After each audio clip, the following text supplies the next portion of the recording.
Hello everyone. तो आज की वीडियो में हम कोड करेंगे न्यूटन डिवाइडेड डिफरेंस को।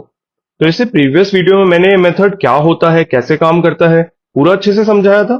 इसकी डेरिवेशन भी कराई थी, एग्जांपल्स भी बताए थे, और कैसे ये लेग्रांजे इंटरपोलेशन मेथड जैसा सेम रिजल्ट लाकर देता है, क्योंकि ऑफ कोर्स वो सेम ही पॉलिनोमियल है इफेक्टिवली। तो वो सब भी मैंने बताया था।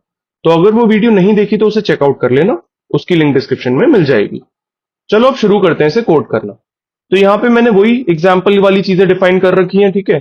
सेम डेटा पॉइंट्स ले लिए हैं और सेम हमें x इज इक्वल टू 6 पे अपने फंक्शन की वैल्यू निकालनी है, इंटरपोलेट करना है।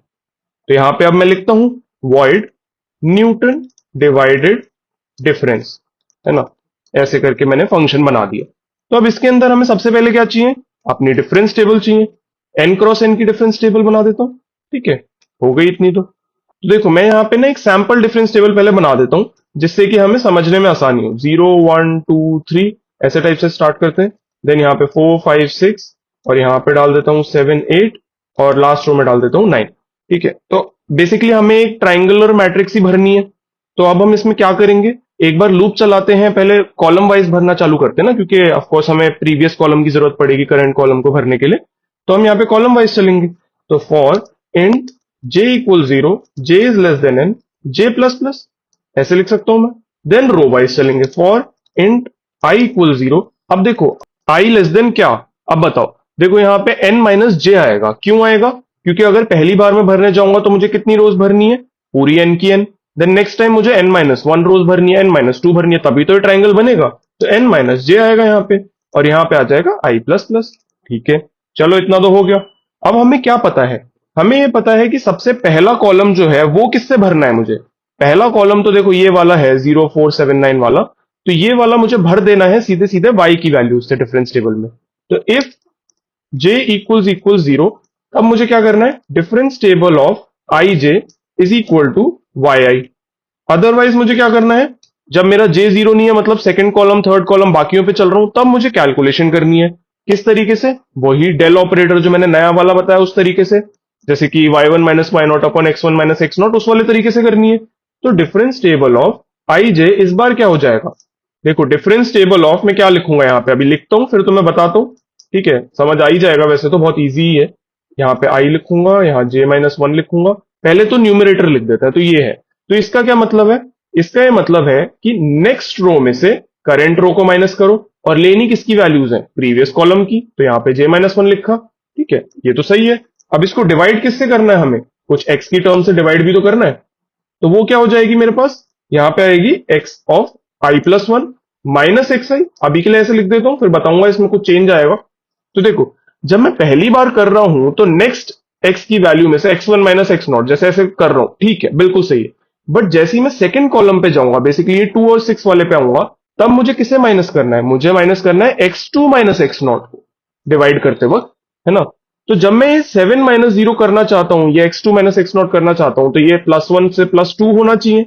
बेसिकली j इंक्रीमेंट होने से ये भी इंक्रीमेंट होना चाहिए, क्योंकि जब मैं थर्ड कॉलम पे आऊंगा तो मुझे क्या चाहिए, x3 माइनस एक्स नॉट। तो मैं यहां पे कुछ प्लस j टाइप का लिखूंगा, ना कि प्लस 1। तो देखो ये कैसे काम कर रहा होगा, पहले जब j की वैल्यू 1 है, क्योंकि j की वैल्यू 0 पे तो यहीं पे जाएगा, बट j की वैल्यू 1 से यहां पे चालू हो जाएगा। तो ये क्या होगा, i plus 1 minus i. Then next क्या आएगा, i प्लस 2 माइनस आई x के टर्म्स में। तो यही आना चाहिए, और ये आ भी रहा है, तो ये सही है। चलो अब इतना तो हो गया, डिफरेंस टेबल तो हमारी बन गई है। अब हम उसके बाद क्या बनाएंगे, उसके बाद हमें आंसर निकालना है। तो float y is equal to, देखो इनिशियली क्या होता है, y 0 के बराबर होता है वो, ठीक है, y नॉट होता है हमारा a नॉट, ओके।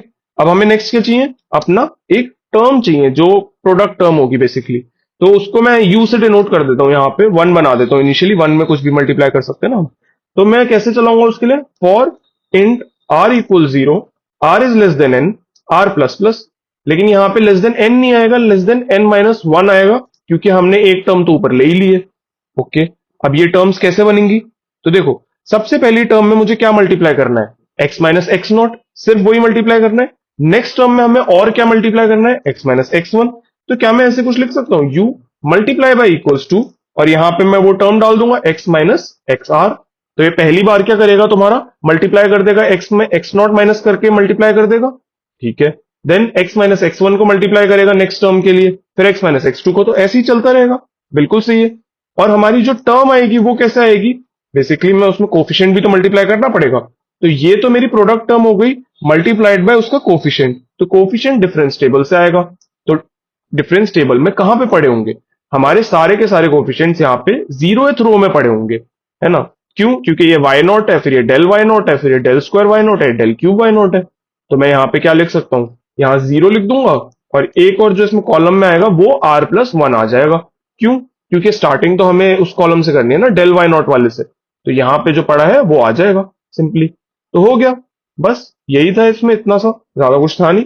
अब यहाँ पे प्रिंट कर देते हैं, ठीक है, और यहाँ पे इस फंक्शन को कॉल कर देते हैं मेन में। तो इसका नाम है न्यूटन डिवाइडेड डिफरेंस, और यहाँ पे इसे रन करते हैं। तो देखो यहाँ पे आउटपुट आ गया 8.428, फिर से वही आ गया। बस, तो यही था तरीका, ज्यादा कुछ टफ तो है नहीं इस कोड में। समझ आ गया होगा होपफुली, एक बार खुद से कोड करके देख लेना तो और अच्छे से आ जाएगा। ठीक है, तो मिलते हैं फिर किसी और वीडियो में जहां हम कुछ नया सीखेंगे या कुछ नया कोड करेंगे। Till then stay tuned.